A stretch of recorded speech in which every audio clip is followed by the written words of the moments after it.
Pamoja na juhudi kubwa ya serikali ya awamu ya sita katika kuboresha miundombinu katika shule zetu, baadhi ya shule kutokuwa na baadhi ya miundombinu muhimu kama vile majengo ya utawala, matundu ya vyoo kwa wanafunzi na nyumba za walimu.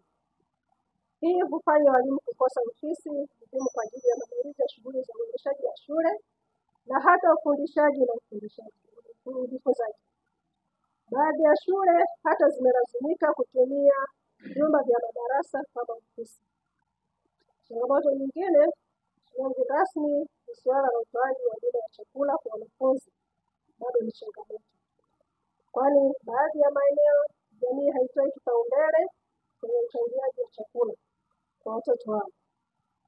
Unaweza kuzisaidia shule kwa vifaa mbalimbali vya kujifunzia, mfano photocopy machine, printers na computers, na zingine unaendelea kuzipatia vifaa hivi. Mbali na vifaa hivyo, wamekuwa na mstari wa mbele kutetea elimu ya wanausalama kwa kufikisha changamoto zetu kwa Mheshimiwa Rais wa Jamhuri ya Muungano wa Tanzania Dr. Samia Suluhu Hassan, kwani kwa mwaka jana shule nyingi ziliweza kupata madarasa. Hiyo kuna baadhi ya wasichana waliokatisha masomo wameweza kupelekwa vyuo vya ufundi kwa ajili ya kujiendeleza. Juhudi zako zinaonekana bora sana vile. Mgeni rasmi, kwa kuwa shule wanaombi kwako, tunaomba kwa mwaka huu tupate ufadhili wa kupelekwa kwenye mbuga mojawapo ya utalii hapa Tanzania au bungeni ili tukapumzishe akili na kujipanga vizuri.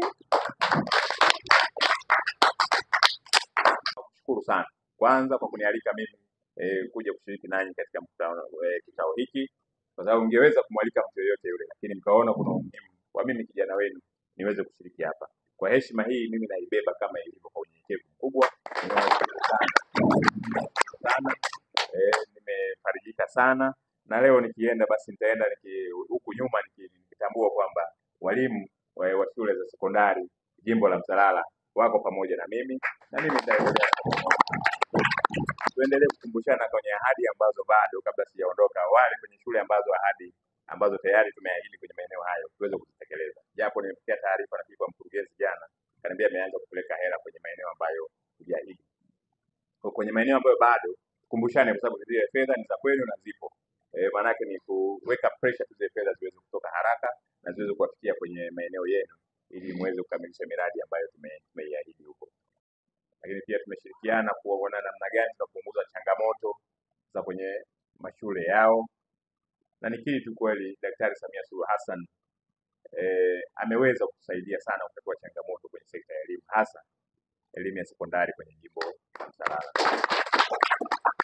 Kama walivyosema hapa, yapo mambo mengi makubwa yamefanyika kwenye sekta ya elimu. Tulikuwa na upungufu wa madarasa, mmeweza kuyazungumza hapa. Tulikuwa na upungufu wa shule, ukiangalia population ya hapa Bulyanhulu ni kubwa sana, Segese population yake ni kubwa sana. Bado tunaendelea na maeneo mengine kama Bulige ambapo bado population inazidi kukua kwa kasi. Lakini Daktari Samia Suluhu Hassan ilipoenda kupiga kelele, fedha zimeendelea kushuka kwa kwamba tunaboresha madarasa, na ni mashahidi kwenye maeneo yetu.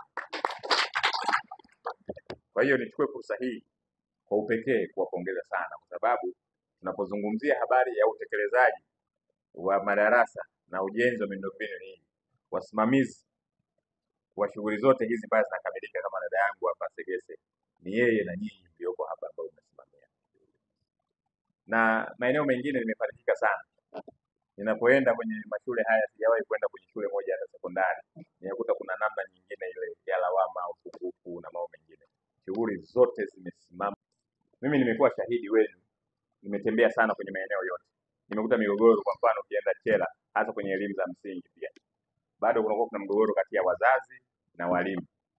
Wazazi sisi tunafikiri kwamba walimu mna haki na watoto wana haki ya kusoma, lakini pia hatufikirii ni namna gani tunawawezesha hawa watoto wetu, kuwawezesha ili waweze kupata ile haki ambayo mnawapatia vizuri, wakiwa na lishe bora ambayo itawafanya wawe na uelewa wa haraka. Sasa hili swala la chakula nafikiri bado ilikuwa kama ni geni kwa wazazi wetu. Na mimi wakati nasoma sisi tulikuwa tunalima, kwa kuna kipindi maalum kabisa ifika saa 4 kamili kengele kigongwa, maana yake wote mnashika majembe, wote mnakimbia shambani.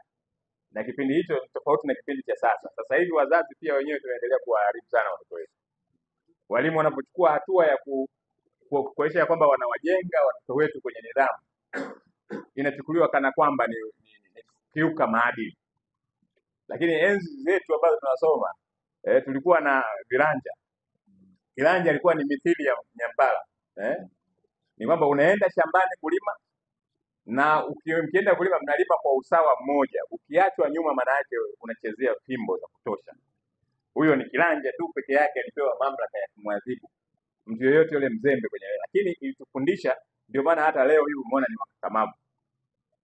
Mwanafunzi darasani ilikuwa ukiimba tebo, ilikuwa kuna mwalimu wangu yuko na sekondari, tunaipangia bajeti ya kutosha, na mimi kama mbunge tutaona namna gani njia nzuri kwenye kupitia ofisi ya mbunge tunaweza kuboresha huduma ya chakula ili kuondolea changamoto walimu na wazazi. Kila kutokuwa na hati miliki, ni kweli tumeshajadili kwenye baraza la madiwani kwamba maeneo yote ya serikali, sio tu mashule, zahanati, vituo vya afya, bado kwenye jimbo la Msalala hili jambo halijafanyika kwa 100%. Kwa hiyo tunataka tu niwatoe wasiwasi kwamba tunaendelea nayo, na mimi nitaongea na mkurugenzi, tumekubaliana tutazungumza, na hata kesho kwenye baraza tutalitebo hili jambo kuhakikisha kwamba tunakwenda kumaliza basi muda wetu huu, kuhakikisha kwamba tunahamasisha na tunatenga bajeti ya kwenda kupima maeneo yetu haya kwenye maeneo mbalimbali. Tunayo maeneo ya vyuo bado hayajapimwa, tunayo maeneo ya vituo vya afya bado hayajapimwa, shule za msingi na taasisi, baadhi ya taasisi za serikali, maeneo mengi sana bado hayajapimwa. Kwa hiyo ni vyema sasa tunaenda tutapima, ili basi tuwe na hati miliki ya maeneo yale, ili kutoruhusu maeneo ya shule kuvamiwa na baadhi ya wananchi kwenye baadhi